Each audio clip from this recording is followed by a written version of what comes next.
Assalamualaikum warahmatullahi wabarakatuh. Salam sehat semuanya. Selamat pagi anak-anak. Bagaimana kabarnya kalian hari ini? Bapak berharap kalian sehat-sehat saja di rumah dan tetap sabar, tetap semangat walaupun tidak bisa kemana-mana dan di rumah saja. Pada kesempatan kali ini Bapak ingin menyapa kalian lewat media dan menjelaskan sedikit materi yang berkaitan tentang mata pelajarannya biologi. Jadi Pak Arif nanti akan menyampaikan mengenai materi COVID-19. Anak-anakku, sebelum mulai nanti kalian harus mengisi di daftar hadir yang Bapak sertakan di kolom komentar. Komen sebanyak-banyaknya tentang video yang Pak Arif buat ini.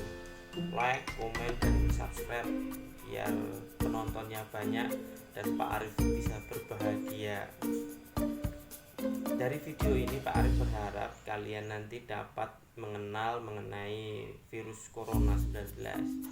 Jadi mengapa kalian saat ini libur atau lebih tepatnya belajar di rumah, dan kenapa belajar di rumahnya sangat lama sekali sampai sekarang kita belum bisa masuk sekolah, bahkan melebihi libur semester kan. Gimana rasanya?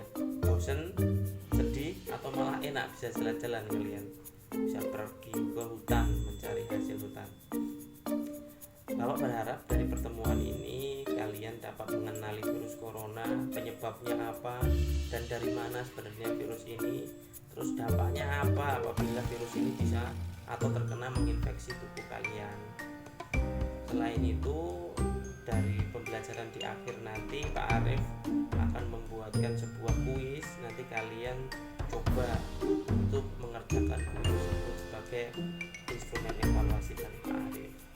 Baik, sekarang kita lihat terlebih dahulu pemaparan Pak Arif. Kemudian nanti saya akan tayangkan beberapa video. Kalian cermati, kalian amati, dan kemudian apabila ada yang ingin didiskusikan nanti silahkan komentar di kolom komentar. Pemaparan mengenai COVID-19 ini Pak Arif mulai ya. Pandemik COVID-19 atau pandemik COVID-19. WHO atau World Health Organization, WHO atau Badan Kesehatan yang ada di PBB itu pada tanggal 11 Maret 2020 menyatakan bahwa this is about pandemi. Ini adalah tentang pandemi atau pandemi coronavirus disease 2019 atau COVID-19. Pandemi itu apa toh Pak? Nah, nanti kita akan bahas ya. Pandemi dari Kamus Bahasa Indonesia atau KBBI, pandemi itu adalah wabah yang berjangkit serempak di mana-mana atau meliputi geografi yang sangat luas. Di mana-mana ada corona, di mana-mana ada COVID-19. Artinya virus corona telah diakui menyebar luas hampir ke seluruh dunia. Jadi di rumah Pak Arif di Jawa itu juga ada corona, di kamu rumah itu juga ada corona, di Alor ada corona, di Kupang semua ada corona, di Australia, dimanapun negara sekarang itu sedang berperang melawan virus corona. Sehingga menurut KBBI, pandemik adalah gejala yang serempak terjadi di semua lokasi atau hampir semua lokasi, hampir seluruh dunia. WHO sendiri mendefinisikan pandemi sebagai situasi ketika populasi seluruh dunia ada kemungkinan terkena infeksi virus ini. Jadi pandemi menurut WHO itu seluruh orang yang ada di dunia ini bisa saja terkena infeksi virus corona. Seluruh warga dunia berpotensi terkena infeksi penyakit COVID-19. Coronavirus ini sampai sekarang itu dampaknya apa sih Pak? Begitu. Sampai sekarang itu terkonfirmasi sebanyak 4.334.000 sekian, 4 juta lah, 4 juta bro, itu terkonfirmasi positif. Can you believe? Dapatkah kamu bayangkan berapa banyak orang yang kena positif? Dan yang lebih menyedihkan lagi beritanya bahwa sekitar 292.000 orang itu terkonfirmasi meninggal dikarenakan sekarang WHO menetapkan bahwa kematian dengan gejala klinis seperti corona itu ditetapkan sebagai pasien konfirmasi positif COVID yang meninggal. Semakin luas penyebarannya, semakin luas banyak orang yang meninggal. Apakah Indonesia terkena? Terkena. Dimanapun semua negara, hampir semua negara itu terkena. Hampir 213 negara lebih tepatnya itu terkena COVID-19. Ini data yang Pak Arief ambil tanggal 13 Mei hari ini berarti ya. COVID-19 itu apa Pak sebenarnya? Penyakit menular yang disebabkan oleh virus yang baru ditemukan yang dikenal dengan SARS-CoV-2. Nah, kalau ingat pelajaran virus di kelas 10, virus itu termasuk makhluk hidup atau tidak? Nah, berkaitan toh sekarang yang biasanya kita hanya belajar lewat materi, teori di buku, sekarang kita sedang berperang melawan salah satu makhluk Tuhan yang namanya virus tersebut. Nama virusnya itu peneliti, bukan Pak Arief yang ngasih ya, itu namanya adalah SARS-CoV-2 atau coronavirus. Wabah ini berasal dari Wuhan. Tahu Wuhan? Kamu taunya cuma Kalabahi saja. Wuhan itu salah satu kota di negara China pada bulan Desember tahun 2019. Sebentar, kita mundur sedikit. Desember 2019 kalian merayakan Natal. Di Wuhan sana itu sedang bergejolak karena ada muncul satu virus yang menyerang menyerang sistem pernafasan. Jadi dia itu kayak pilek, kayak batuk, demam, pusing, tapi akut, tapi parah gitu. Sehingga orang tersebut tidak bisa bernafas dengan baik. Akhirnya ya meninggal, tidak bisa bersamakan. Karena apa? Karena penyakit ini belum ada obatnya, atau karena virus berarti belum ada vaksinnya. Baik, karena virus ini baru, maka tidak ada informasi apapun tentang virus ini, sehingga seluruh dunia kebingungan. Sampai sekarang belum ditemukan obatnya. Arief lanjutkan.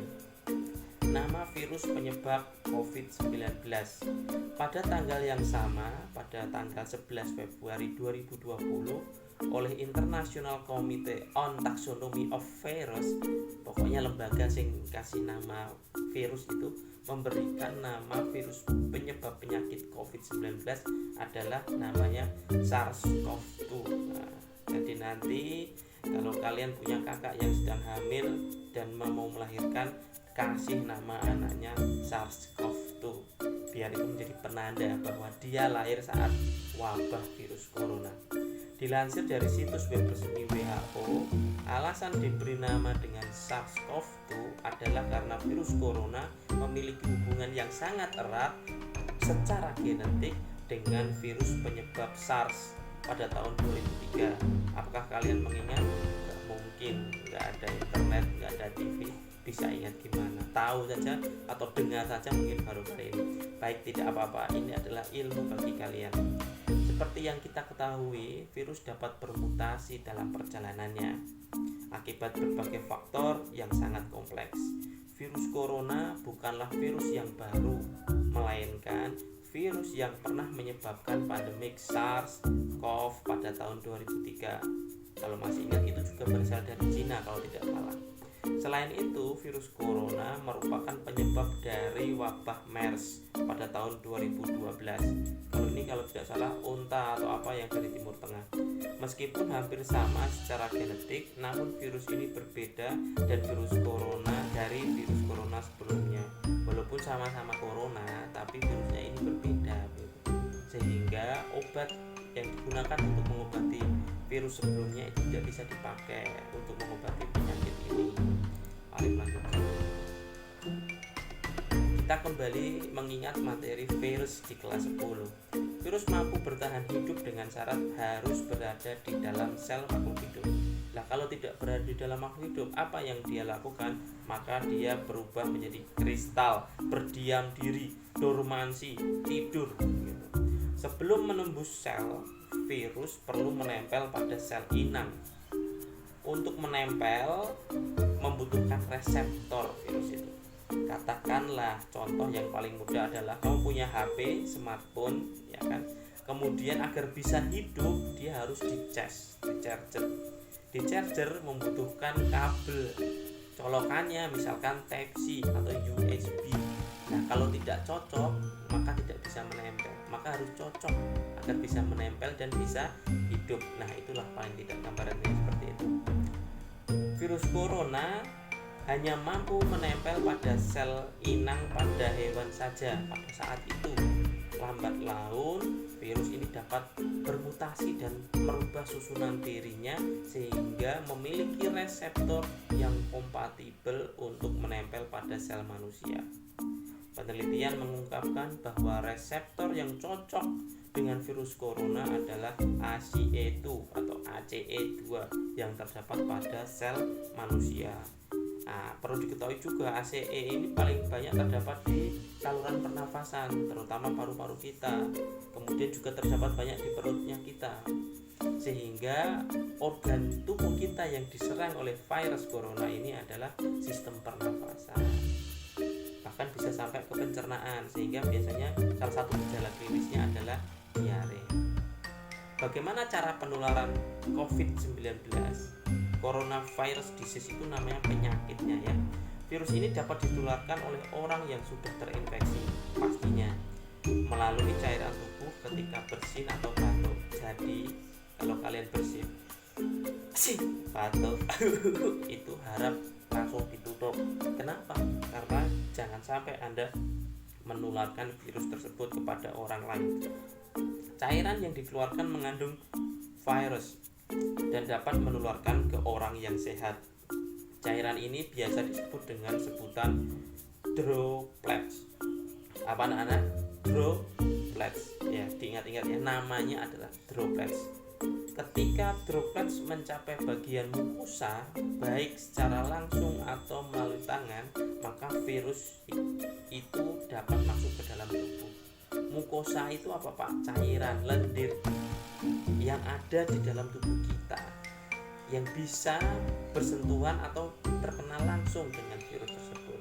Nah, yang mengeluarkan mukosa organ tubuh kita yang biasa kita adalah mulut, hidung, dan mata. Sehingga 3 organ ini adalah jalan pintu masuknya virus ke dalam tubuh kita. Makanya kalau orang-orang pakai masker dan pakai APD itu untuk melindungi ini gitu. Jadi sebenarnya mudah.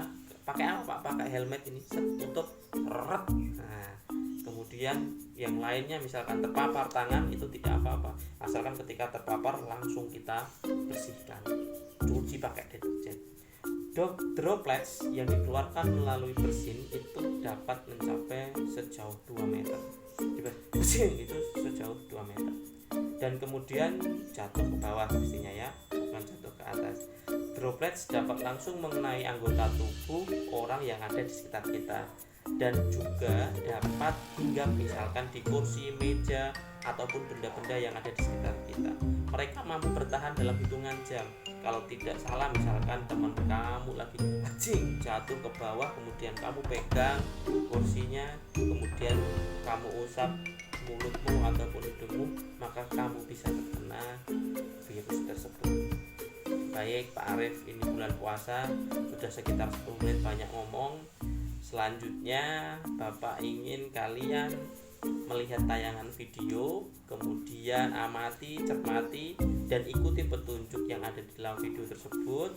Kemudian nanti akan ada kuis di akhir, kamu ikuti kuis tersebut. Kemudian Pak Arif ingin melihat hasil evaluasinya seperti apa. Baik, terima kasih anak-anak, tetap semangat, tetap belajarnya. Yuk kita simak video berikut ini. Terima kasih.